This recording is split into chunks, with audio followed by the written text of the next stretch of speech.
in venture capital and healthcare, like people doing miscellaneous things. And the one coming this week, her name is Megan Rani. She's the Dean of the School of Public Health at Brown, and she's also an attending emergency physician, and she's gonna come talk to us for an hour. It's hype. That's hype. That's sick. And then apart from that, we also have like this professional like development skills series that we have to do. Okay. So throughout the semester, we have to sign up for 4 sessions, and it's just like anything that you want, like how to write a CV, how to interview, or like sometimes it's like people like who want to go into consulting, like this is how you case prep, or I don't know, how to like maximize your LinkedIn usage, things like that. So we have like our 5 classes plus like the professional development stuff. Is there like a lot of homework and things like that in 5 classes, or is it? There's too much homework. It's like crazy. So how do you have time to do anything? Like you need to take 5 classes, do a shit ton of homework, TA, and do all the professional development stuff? Like that's tough. The good thing is that it's pass fail. I mean, okay. it's kind of pass fail, because here's the thing, like Kind of. yeah, so you can, it's a graded pass, which basically means you're getting grades. They say it's pass fail, and like the grades don't really matter, and like employers don't really typically ask for grades. It's more just like, hey, like what did you learn from this, and like why are you a good fit for our job, etc. But on your transcript it'll say like honors, high pass, pass, or fail, which is like Interesting. So it's just a different grading system. yeah, Yeah, exactly. yeah. But they don't define what an honors and high pass and pass is. Sure. And the grading, and like let's say like the percentage range that corresponds to that for each course is different. Sure. So in one class, like a pass could be a 65, another class could be a 45, and Right. it's not defined. It's not on the transcript. It's just weird. Dude, that's Wow. the same about with Yale college classes, except for instead of like ABC, instead of honors like high, like pass or whatever, it's ABCD. Like, But the percentage changes per class. Really? Widely. Yeah. Like Widely? Yeah. Widely. Very widely. Like in my CS class, a 65 was an An A. An A. Oh, like a pure yeah. A. Well, a lot of that's because it's hard, right? Yeah. To- And then I took an ethics class. It was like 96 to get an A. So Oh. very, very different. Yeah. Is it hard to get A's here? Depends on the class, probably. Honestly, my take is no, but I don't think it's worth it to get A's. Because here's the thing, right? Like, it's if you put in the time, you for sure can get an A. But it's all about the opportunity cost of that time, you know? Yeah. Facts. Yeah. Facts. I feel the same way. Sometimes I feel like my classes are a distraction to like just maximizing the opportunities at Yale. Like we took an intensive course together at Sci City, and that is like pretty much exactly what I want to do in my career. It's like teaching you about like investing and about venture capital, and like that's where I'm trying to like recruit. And like I didn't know much about the field, so it's a good way to kind of learn. And then we had speakers come and talk to us. We could ask questions. Like if I have that versus like a homework assignment, like down the line, that's more beneficial to me because it's gonna help me with my career. Whereas my homework is like, you know. Yeah. That makes sense. What do you think is like, we've talked to a lot of people and they say like, you know, we have school and then things that are not school, and they're like, most of the learning comes from things that aren't school. What do you think is the split for you? Or is it the same or is it different for grad school? That's interesting. It's very personal, I think, the question, because everyone can. Oh, wait, is this part of the speech or? Huh? Oh Okay, yeah, recording? I just clicked the record Oh. button. Yeah, you're good. No. It's not all for in vain. No, cool. That's a good discussion. Yeah. I think it's very personal because some people come to, let's say, grad school to get specific skills. Say, for example, you did your undergrad in science and you want to go into banking, and then you come to grad school knowing that you want to learn accounting and finance and whatever, like then classes all of a sudden become extremely important. But for me personally, I think that most of my learning has been happening outside of class, just because a place like Sci City like is just like mind blowing to me, and like the amount of opportunities there, the speakers that come to come back to talk to us. Yeah. Like they get alum who like April Ko is a startup. You know of her? Yeah, Or we yeah. got to talk. I wasn't at the talk, but I know who April Co is. She did Spring Health, right? Exactly. Yeah. So she used Yale College and she founded this startup with a PhD student as well. Now it's a unicorn startup and she's like Forbes 30 under 30, and like just hearing her speak and like, you know, a fellow Yaley who's like coming back and just like talking to us, and she's like in the field that I'm interested into like. Mm-hmm. I actually had a class at that time that was mandatory attendance, Okay. but I asked my teacher, I was like, listen, like there's this amazing talk at the same time, and like I valued that and think it's a better use of my time than getting, I don't know, 1% attendance point or whatever it is. And I went to the talk, and like Mm-hmm.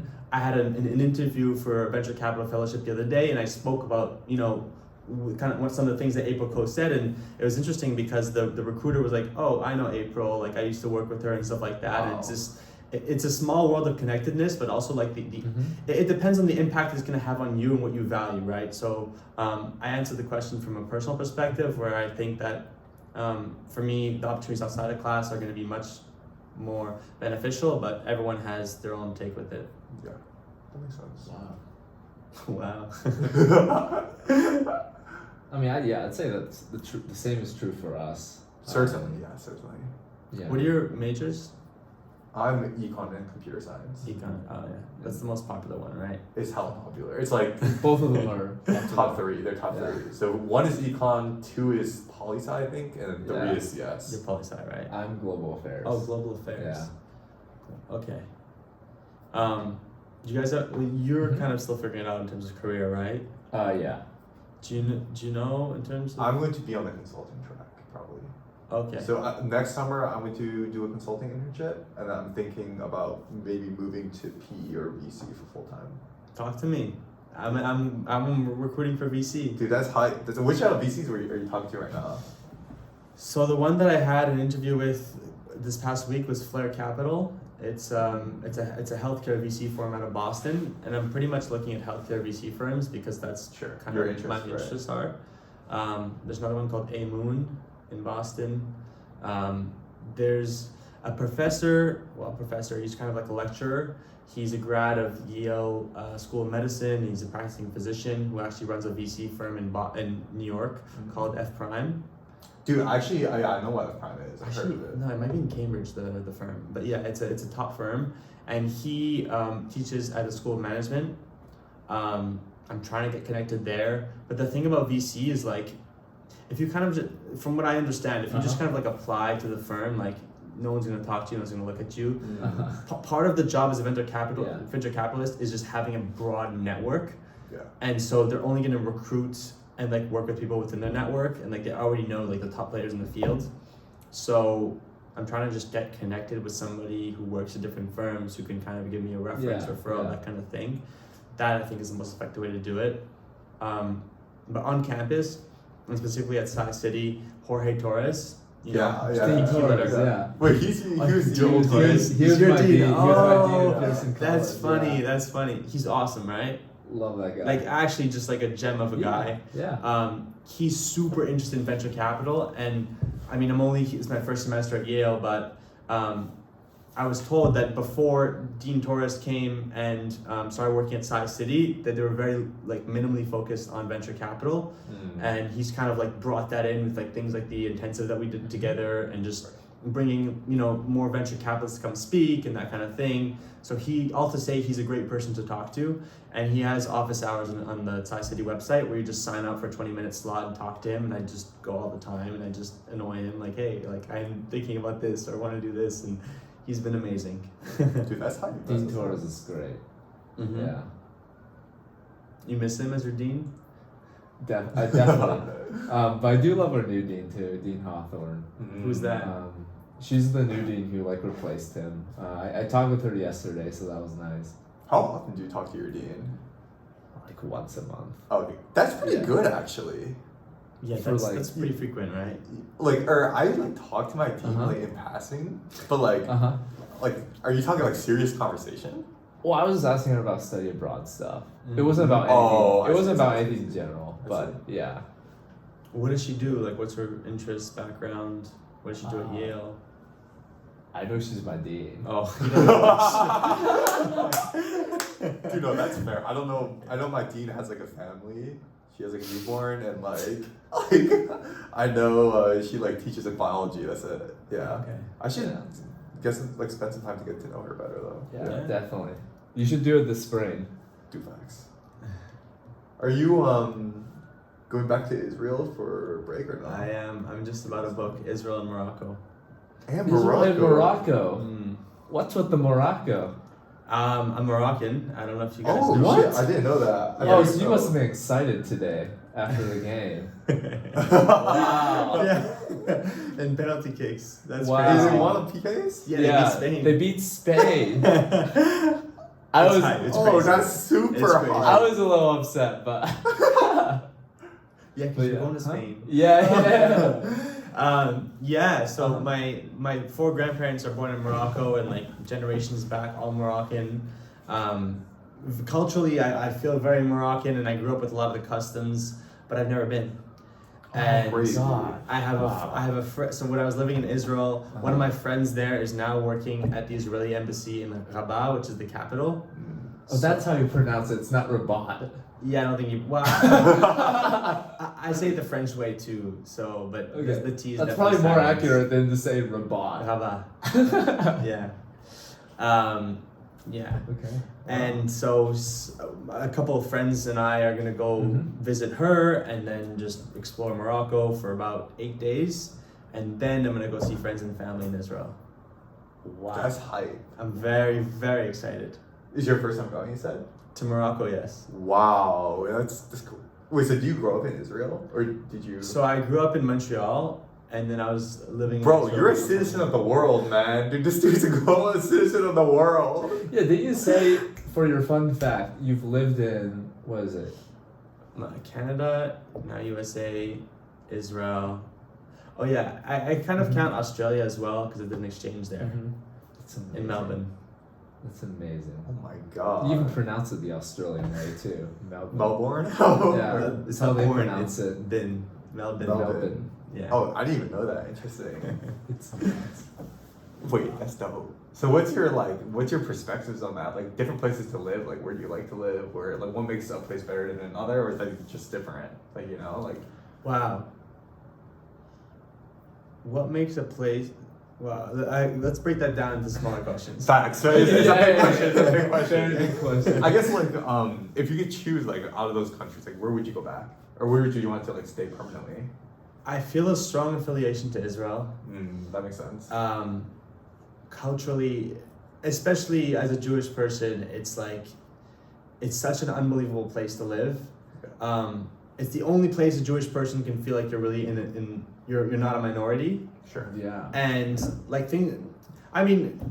like for example, growing up in Montreal, like I lived in a Jewish neighborhood, and I went to Jewish school until I was grade 3, and after that I went to a secular school, and I had friends of whatever, all races, religions, whatever, etc.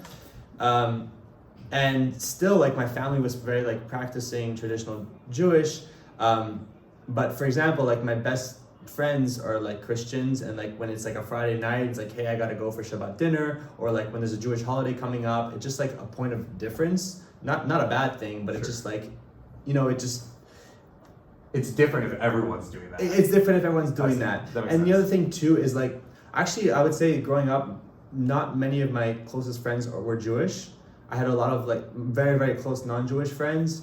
And when I was living in Israel, it was the first time that my closest friends there were Jewish. And so I felt like you could get to a depth of friendship that, because of like a shared understanding and shared values, that you just can't with like somebody who's different and just doesn't understand you that well. Yeah. So that was unbelievable.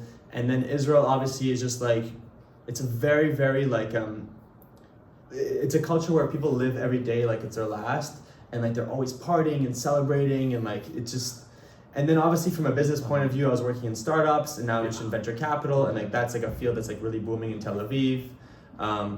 There's pros and cons to every country, but I feel a strong affiliation to it, and I really love it.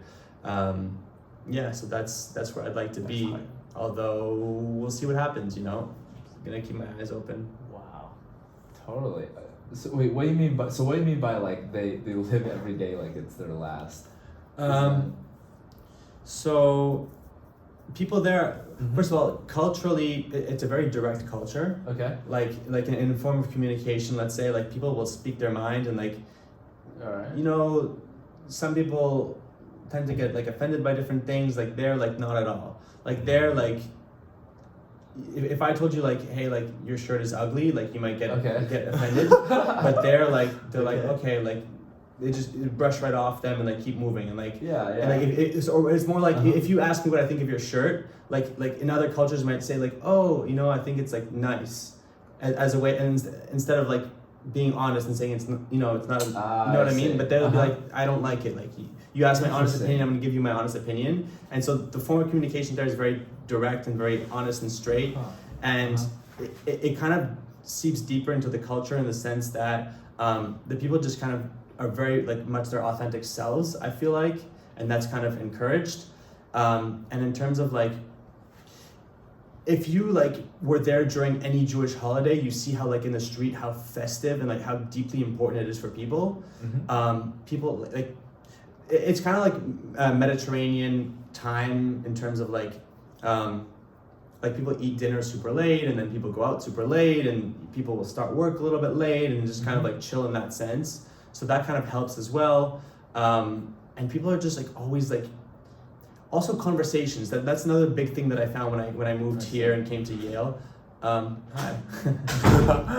So here, I mean, I guess probably also because we're in school and because we're in a very professionally oriented crowd and group of people, but my closest friends over there, like some of them, I actually don't know remotely what they do for work or like what their professional interests are, because the basis of our conversations are more just like, how's your family?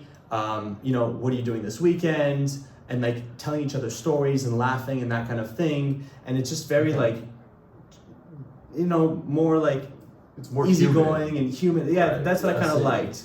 Whereas, I mean, I grew up in Canada, Montreal, which is not that different from here, and I feel like North American culture is like milestones, like get your degree, get another degree, get this job, go to banking so you can then go into venture capitals, and you can do this, and then get a higher salary, and oh, you're not making six figure and you're 24 years old, what are you doing? Now get a better job, you know what I mean?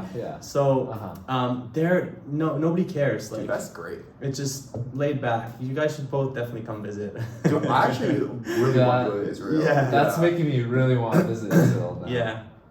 I mean, why do you think it's so different, like in, you know, North America? You know, part of it is because of the political situation in the Middle East, and because there's some tension. I mean, not some tension. There's tension, and there's. I think the threat of war obviously has. You actually spoke about this in your speech, like how war does net good. You did. I told him about the idea. Obviously, I think it does net bad to the country. Like the country would be much better off without it. But from a cultural perspective, like people understand that like there's a lot of countries around Israel that like don't want its existence, and that are trying to terrorize it all the time. And like the way to combat it, or the way that people combat it, is just by like standing strong in the face of terrorism and showing they're not afraid to do anything, and that seeps into like the way they conduct their day-to-day lives. Like, like there was I think in April a terrorist attack on Dizengoff Street in Tel Aviv. It's like one of the biggest, most important streets downtown. There was April, you said? I think it was in April. Okay, so not long ago. There was a shooter at a bar, and he killed 2 and he injured many more, and he was. And it was a completely devastating event because it happened central Tel Aviv, and obviously there's lost lives and stuff like that. And it creates a lot of fear in people, but like for better or worse, within like 24 hours, people are like resuming their normal lives. They're like mourning the lost lives, and then they're just like, you know, we're not afraid to go out anymore, and this is my country, and this is like, you know, we're happy to be here, and like people want to kill, like they were targeting, let's say, Jewish people, and then we're not going to be afraid to be Jewish, and we're going to continue to live our normal lives. And it was a Thursday night, so the following night was a Shabbat, and like we're going to keep doing our holiday and going to synagogue, going out to the beach, etc., etc. So yeah, I think that the political situation actually has that kind of effect on the cultural perspective as well. So they're very resilient. Oh yeah, that's a good way to put it. Their history has made them extremely resilient. I mean. Miraculous, the wars that we've won. Yeah. Like I think I remember reading there was was it the 6 Day War? Yeah. The 6 Day War?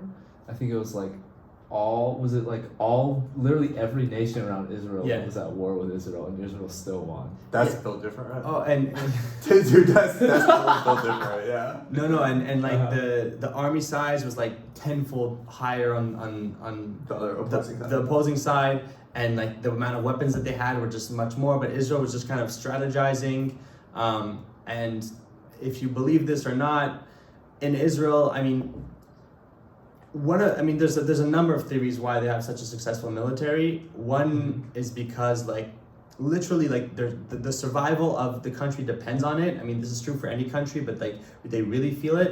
But they also feel like it's an attack on like their culture, like their existence as people, because it's the one Jewish nation.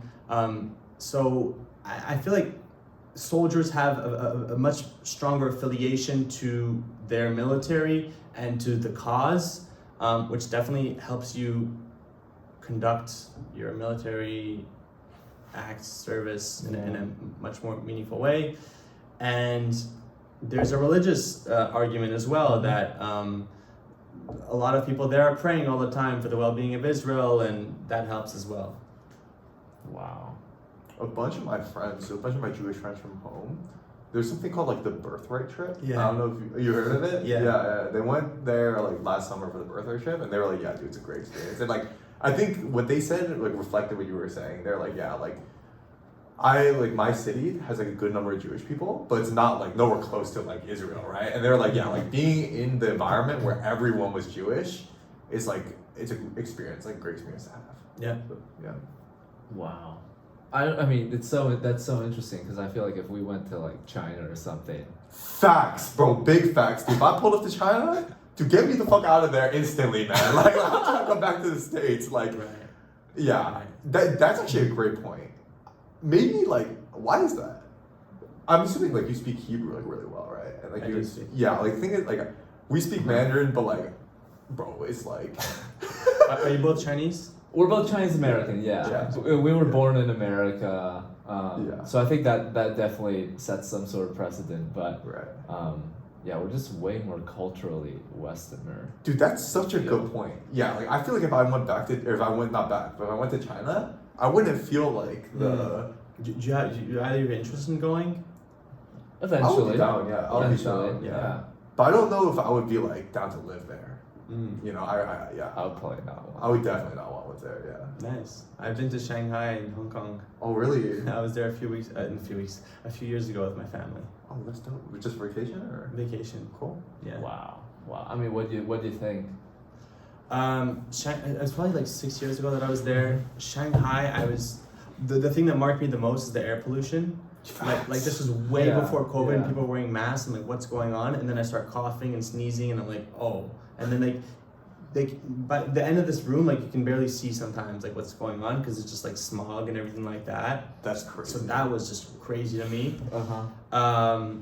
Hong Kong though is an unbelievable city just because of like the amount of action going on all the time. The food was so good too. Maybe we just picked good restaurants and stuff, but that was amazing. I think I enjoyed Hong Kong more than Shanghai. Cool to see, but I don't know that it'd be my top destination to go back. Wow. So where's your top destination that you want to go then? That I've never been? Sure. Yeah. Morocco's number one that I'm going. Morocco. Portugal. I'm getting a Portuguese citizenship. What? Oh, what? Yeah. So because I'm so in Judaism there's different like sects or divisions. I'm like a Sephardi Jew. Sephardic means that I have like Spanish background. Oh, so Spanish and Portuguese background. And basically during the Spanish Inquisition, all of the Jews were exiled from Spain and Portugal. And recently, like in the past couple of years, they're just like as a reconciliation act offering citizenship of Spain or Portugal to Jews who could prove descent back. That's cool. So my whole family is applying for it. So are you Israeli citizen or are you a Canadian citizen? I'm a Canadian citizen. I'm not an Israeli citizen, although I can get it pretty easily because they have this thing called the law of return, where basically the idea is that like, Israel is the native land of all Jewish people, and so anybody who could prove that they're Jewish and want to go to Israel, you can pretty easily get a citizenship. Cool. That's cool.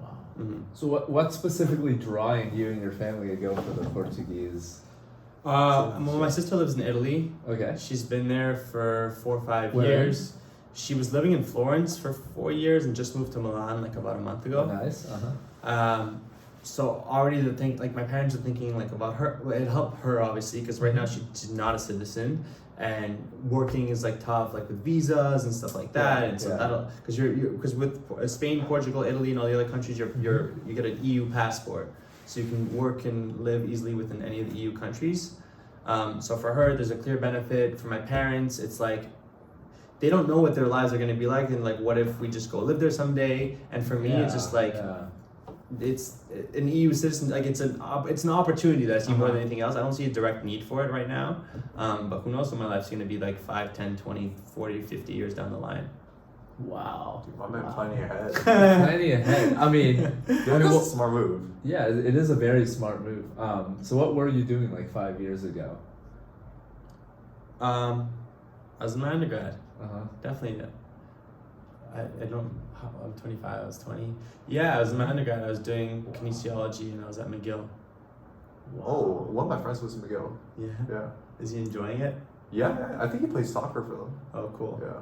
It's a fun school. Apparently I've heard it's fun. I've heard it's a fun school. Oh, yeah. Wow. Oh, yeah. So I mean, so at that point, what were you imagining you would be doing right now, like 5 years later? Medical school or Medical school? Yeah, medical school. Oh, so you didn't? So you did not go to medical school? No. Oh. What, you thought I did? Well, I just remember you saying you were like global health or something. Public health. Public health. Yeah. I thought a lot of people do that after med school. Yeah, definitely. People do that after, before, or like, I mean, it's within healthcare. But I decided that I don't want to be a physician or a practicing clinician. Yeah. Still staying in healthcare, but more like on the entrepreneurship side.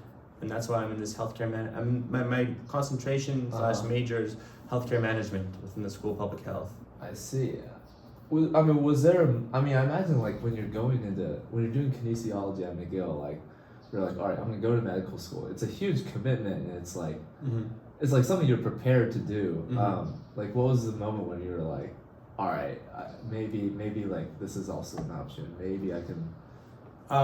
After my undergrad, I actually was a year in Toronto. Okay. I did another master's there in nutritional science. It was a research-based master's, and I was doing research, and I just hated it. It wasn't for me. Valid, bro. Yeah. A lot of people share the sentiment, right? Yeah. I'm with you, bro. Yeah, I'm with you on that. No, but what really upset me about research is like the culture around it, which is that like, you know, you're writing, you're conducting this project, you're writing a paper, you're publishing it, and then you're asking another question, just going more and more and more. But like, I feel like all these researchers are on this cycle of like just endless inquiry with no actual purpose or implementation, and that's a problem. Do you feel that as well? Well, I've never really done like academic research. Have you? Yeah, I did some research. I mean, I think you're definitely right. I guess it's like research is reserved, at least in my eyes, for like a certain type of person. Like a certain type of person loves just exploration. Right. Someone like, I think more people though like implementation. They're like, okay, like they did this research, like how do we apply it to something impact. else? So that's what bothered me the most. And so I didn't like that. And then I'm like, okay, research is obviously a big part of being a doctor. But what I did know for sure at that point was like, I just want to get out of school, like right now. And so that's when I moved to Israel. And I took this job at a health tech startup, which is, again, in the same sort of realm and field. It was a digital health company that I was working at. And then like my eyes were like opened completely to entrepreneurship and healthcare and the impact that these people have on the healthcare sector, which I never really understood or knew about. And so those ideas and that concept and theory jive with me 100%. And I was like, this is what I want to do. And that's why I came back to Yale to study healthcare management. And I want to go do that more, like for the rest of my career after I'm finished here. Wow. That's awesome. And the craziest thing is like you 5 years ago would be like, oh, I'm gonna go to med school for sure. Yeah. And then you just change your mind. Yeah, definitely. Wow. this is like maybe straying away from what we're talking about, but for my curiosity, like you're 25 right now. Yeah. You know, so you got 5 years on us. It's a good amount of time. Okay. I'm curious, like, what's the best decision you ever made in your life? Like, it could be within the last 5 years, but it could also be just like in your life. You know, what's something that was very impactful to you? I think moving to Israel was the best decision in my life. Actually, for context, you were talking about birthright before. I did birthright. Oh, cool. That's I did it. So the summer after I graduated from my undergrad at McGill, Gotcha. it was summer of 2019. Actually, not that long ago. Okay. So I went on. For context, growing up, I'd been to Israel twice. I did my bar mitzvah there, and my little brother did his bar mitzvah there, and we had spent maybe like a week each time in Israel. And I liked the country, but I didn't think anything particularly. I didn't, feel particularly attached to it or anything like that. Yeah. Then there's this opportunity to go on birthright, and I wasn't even particularly excited to go, to be honest. I was just like, okay, this is an opportunity. Let me just go meet some people and let me do this experience. Okay. But it really, really opened my eyes to like what Israel's like for young adults and the country itself and the culture, et cetera, et cetera. And that's when I decided like I really want to move here. But it was hard because there's pressure like to be in school. There's pressure from my parents like stay here and do work and stuff like that. And so it was a really, really tough thing. And like that summer I got accepted to do my master's program at the University of Toronto. And I was even considering not doing that and just coming to Israel. And my parents were like, come on, like you worked so hard to get into this program, like just do it. And so I did the program. It was a 2-year research-based degree. I finished it in one. Like I basically was like double timing everything. And I was like, no, I want to just finish this really efficiently and then just leave. And that's exactly what I did. And when I did, COVID had hit. It was the August of 2020, and I was like, all right, I have like a window now where I know I can't. I finished my master's like the end of August, so like I'm not. It was too late to start another like a school degree program because the application cycle and the timing of when classes start and everything like that. So like I have this year off right now where I finished my master's early. I'm supposed to have been doing research. Like, what am I gonna do? And I was like, this is a perfect window to just hop on a flight and like move to Israel and take a job and work and everything like that. It took a lot of courage and there was a lot of pushback, like family and just like pressure, just like social pressure and stuff like that. But I did it and I'm proud of myself and it's one of the best experiences I've had. I love that. Yeah. I love it. Wow. Edmund's a big world traveler too, so I know you can probably relate as well. Well, it's just I like the risk-taking part. Okay. I like because there's always like entropy against. Exactly. A decision like that. Exactly. Wow. No, that's dope. How do you convince your parents, or do you not convince them? I did actually, kind of. I basically was like exactly what I was telling you. Like I'm finished this program. Like this 1 year, I just find a job or something like keep me occupied until at that point I still thought I was gonna apply to medical school, but until I applied to medical school, and they're like, yeah, you're right. Like you have this like 1 year window where you were supposed to be in school and you finish your degree. Like do something that you like, And I was like, hey, I'm gonna go for like a few months or whatever, and that turned into a lot longer. That's tight. That's amazing. Wow. Mm-hmm. Oh my goodness. I'm trying to think what other questions do we have. You have good questions. Very, very good. Dude, that's stuff. what's up. So have you always been this way, or like is it something where it's like? Because I mean, dude, like the way you described it to me, you're a very motivated person, right? Oh, you're thanks. like, okay, like I got into this master's program. University of Toronto is an amazing school, right? And it's like finishing 2 years of one. Yeah, 2-year program in 1 year. That's actually insane. It's super like like you must be like you have to be motivated to do that, right? There's like no other way. Is that something that's like innate to you, or is it like learned? And if it's learned, like how do you learn it? Is it something your parents instilled in you, or is it like like your classmates, or like what? I would say I was mostly always like that, and it has to do with the way my parents raised me. And to be honest, I credit it a lot to the Jewish values. Like there's a big focus on like education and like success and like all of that, and so like parents are always pushing their kids. So that's really important.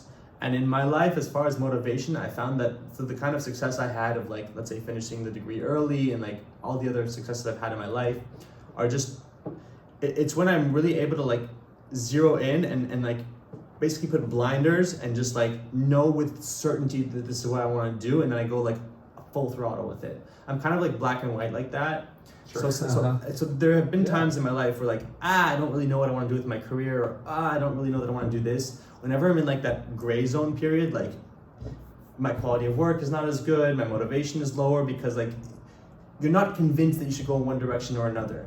But once you decide and you know for certain, at least for myself, that this is what I want to do. Like when I got to Toronto, like when I wasn't liking the research and like I knew I had 2 years ahead of me, like quitting was not really an option. So I was like, I had this ahead of me. I was like, how do I get out of here like as soon as possible? How do I just finish this, and how do I just make it like happen? And I had conversations with like my supervisor, and he's like, listen, he's like a top professor in epidemiology and nutrition. Yeah. He's like, I've been here for like 30 years and nobody's ever done it. He goes like, it's just not gonna happen. Nobody had ever in this 30-year career. For him, he's like, my students are always here 2 years and doing the research, and I was like, all And you right, proved it's them wrong, fine. but And I was he- like, just watch. And then I Just watch. Wow. Wow. But to his Uh-huh. credit, obviously he had to support me in my decision too. But when he saw that the quality of work was there, and that the motivation was there, and that I was meeting all these deadlines, he's like, all right, like go ahead and do it. But I do credit him in the sense that he had to support me because he's my supervisor, and had he told me a firm no, like you cannot do this, then I would have had to stay the 2 years, because it's kind of like a team sport when you're doing the research, because you need him to give you feedback and to help you with like implementation and with the methods and so on and so forth. But yeah, that's So it's what a I said. butterfly effect, sort of. What do you mean by that? It's butterfly effect in that if you did say no, you might be on a totally different path. Like maybe you would have discovered something else in that second year, or your interest would have changed in that second year. You never know. I really doubt it. You really doubt it? I Oh really wow! doubt So it. it's like you just knew for sure. Like, Yeah, no yeah. matter what. Yeah. Oh my gosh! And what was it? What was that moment like when you submitted your like final paper for? So it was COVID at that point. Uh-huh. I was actually already in Israel when I submitted my final paper. Oh my god! I didn't tell my supervisor. That's my boy. Wow. What I did do though was I sent him an email before I left, and I was like, just want to confirm that, like, you know, with the pandemic, that the rest of my degree can all be remote. So I told you my family is in Montreal and I grew up there, and the degree was in Toronto. So initially I went back to be with my family in Montreal, and he kind of thought I was still there. And then I was just in Israel, but in my mind I was like, whether I'm in Montreal or Israel, like, what does it matter to him as long as I'm doing the work? Yeah. So I never really like kind of shared this information with him. I don't think it was that relevant, but timing wise, like sometimes I'd have to be up super late or whatever, just because like, you know, work on like business hours of like North America or of the Eastern time zone. And so when I was defending my thesis, I was in my room in Tel Aviv, and putting up a background and just putting a suit on, and he's like, all right, go have like a great rest of your afternoon. And it was like 9 p.m. for me, 2 p.m. for him. I'm like, yeah, my afternoon's done, but thanks. That's so My afternoon's done, but thanks. Yeah, I'm 7 hours ahead, right? I already had the Friday afternoon. It was in the past for me. Wow. Dude, That's awesome. Mm-hmm. What a story. Mm-hmm. Wow. We need to come up for some good closing questions. Dude, yeah, we do. Let me think. We're doing this so on the great fly. questions. Let me think of some Love good this. closing questions. Well, I've one. Yeah. If you could put, let's say you get a chance to put anything on a billboard that's shown to the entire world, what would you put on the billboard? That's a great question. Like, would it be a message? Would it be a photo?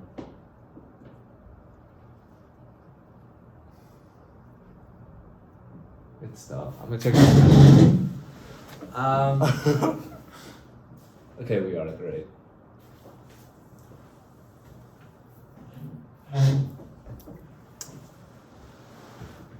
I'm not sure. That's also a good answer. Yeah, it's a tough question. It depends. The audience depends. Probably something related to Israel. It's a topic that's very close to me and I feel very passionate about. So some sort of like message. Okay, I would put. This is what I would put. There was a video of Yair Lapid. I can send it to you guys both after. Okay. I think he was the prime minister or president of Israel. Okay. It's always changing. The government over there is a whole other topic. Before Netanyahu? Before Netanyahu. Okay. So probably the prime minister. And he basically, it was him talking at the UN, and he's like, when people ask me about Israel, like this is what I tell them, and he basically shows like the beaches and the parties and like all like the positives about it, and it's just like showing like that that Israelis are just like people before anything else, before like politically driven, beings, and it was just a really, really amazing video that I loved, and I would love people to see that. Wow, that's a sick answer. I love that. I guess could be my closing question. What's one mistake you've observed either other people make or yourself make, in your 25 years on the earth, that you think is like something we should know or be aware of, and like, and what can we learn from that? Let me think. I want to give you totally. most take your time. I would be taking my sweet time with this question too.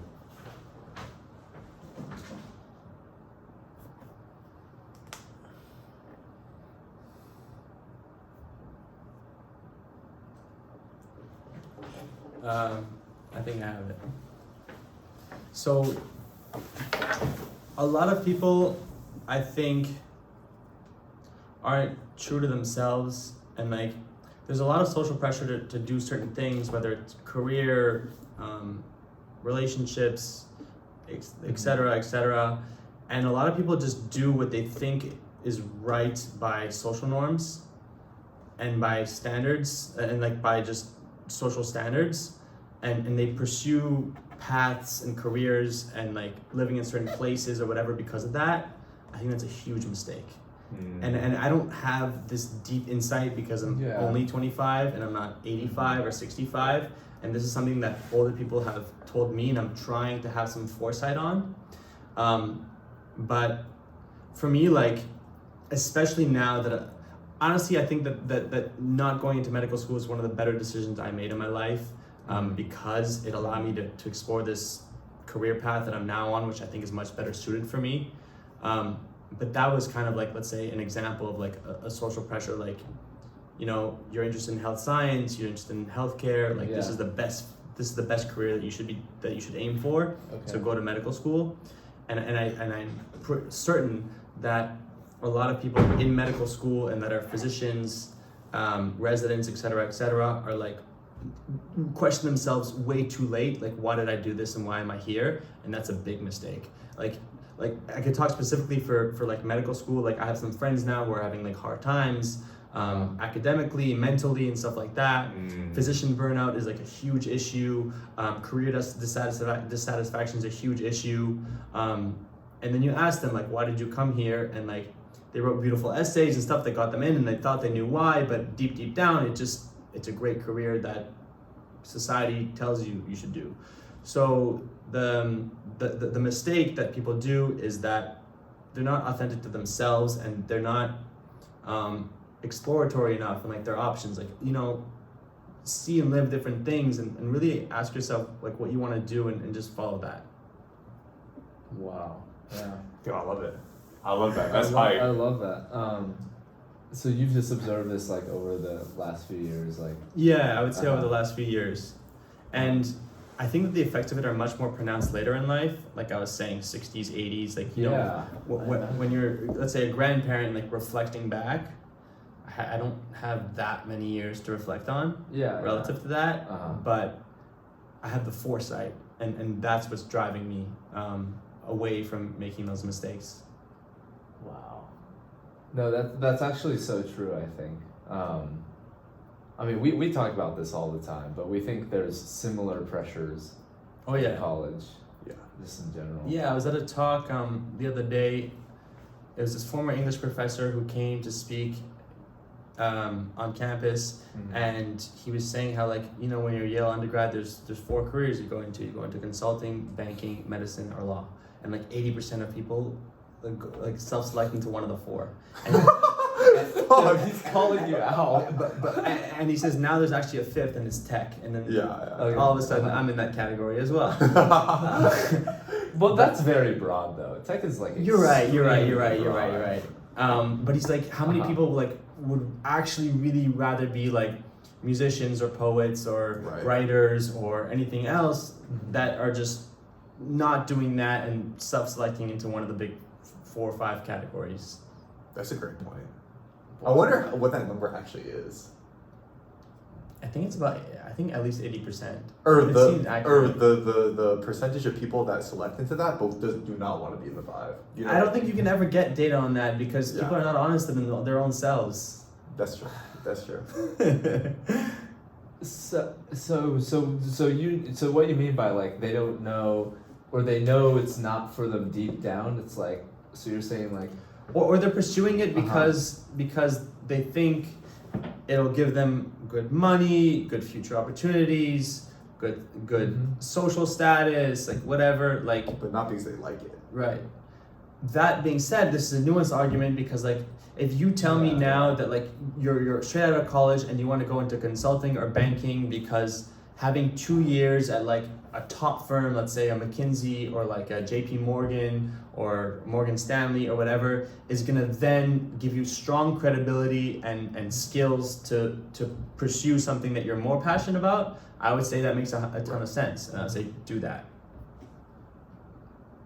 That makes sense. Yeah. Yo, I'm trying to be on that track, but yeah. it differs for everyone. Right? Yeah, So- and I think that makes it's like because sometimes like when you're young and like inexperienced, you have to do things that you to build yourself and credibility. Like maybe let's say after the first year of college, you're like, this is so hard, like I don't want to do it. But if you don't have that degree, like you need it. So there are some times in life where you have to do things to kind of build yourself and get on the path that you want to do. But stay focused on what you actually want to do and redirect yourself onto that as quickly as you can, and just It's move an on. investment for the future. That makes sense. Yeah.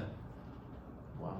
Great advice. Great advice. Great advice. Great advice to end on. Wow. Do you have any last words? Any parting advice? Honestly, I would love to redo this and ask you guys questions because I feel like you guys have incredible insights to add to my own life too, and just in general. Oh, so man. Dude, that could be that could interesting. be a follow-up. Yo, let's switch the script, bro. Yeah. Script? Yeah. Dude, we've never done that. That could be interesting. We've never Yeah. done that. So are you here for one year or 2 years or? It's a 2-year. I'm here all of next year and next semester as well. We might have to do it. He won't be, but I will. Yeah, he will. We might have to do it. Yeah, we might have to do another episode senior year. That would be dope. Okay. If it's the other way around. Yeah. Okay. You'll have 6 months of Spanish experience and you'll Oh, have 6 man. more months of Yale. Exactly. Oh man. All right, totally. Well, yeah, I'm recording right now. That's dope. That was amazing. Yeah.